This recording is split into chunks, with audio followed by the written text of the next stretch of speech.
Osiris, the firstborn son of Geb and Nut. Osiris was considered the king of the underworld and a prominent figure in Egyptian mythology. Osiris was not always considered a god. Many of the ancient texts believe that Osiris was once human, murdered by his brother Set. Set was jealous of Osiris's power and popularity, and lusted after his wife.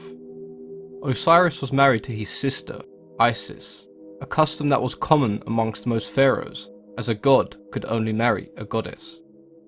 Osiris made his wife the regent of Egypt instead of Set. This was the last straw for Set. He decided that he would kill Osiris and take the power he believed to be rightfully his. He held a banquet in the name of Osiris and made a cedarwood ebony chest for the occasion. He offered the chest to anyone who could fit into it. However, the chest was made to fit for Osiris himself. As he planned, no one could fit into the chest, and the last person to try was Osiris. When he lay down in the chest, Set slammed on the lid and nailed it down. He sealed it with molten lead and threw it in the river Nile.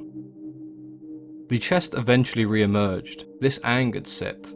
He tore his brother's corpse into 14 pieces and scattered them all throughout Egypt. Once all the pieces of Osiris were found and buried, he was reborn as the ruler and judge of the underworld. It is believed that Anubis, who had reign over the underworld at the time, stepped aside out of respect for Osiris. Osiris was considered a good and honourable leader during his lifetime, and his presence in the underworld no doubt gave people comfort. He is usually seen as a just, generous and giving god.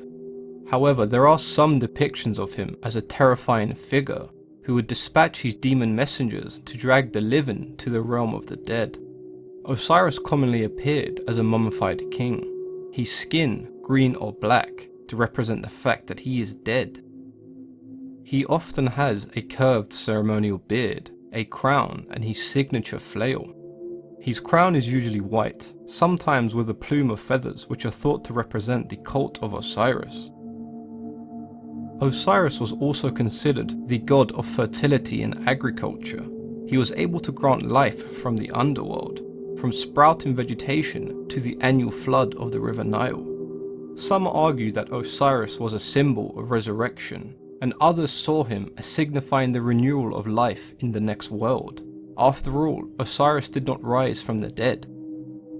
There are rumours that believe the ancient Egyptians were cannibals, until Osiris developed agriculture and persuaded them to stop. There is no definitive evidence that the ancient Egyptians were cannibals, but the legends state that Osiris brought order to Egypt and established culture and stability amongst the people. It is believed that Egypt was plunged into chaos when Osiris was murdered. Only when Osiris' son Horus defeated Set and took back the throne was harmony restored. If you've enjoyed this video, then please go ahead and leave it a like. Consider subscribing if folklore and mythology is something that interests you. If you have anything you'd like to discuss or have any ideas for future videos, then please go ahead and let me know in the comments below. As always, I've been your host, Mythology and Folklore Explained.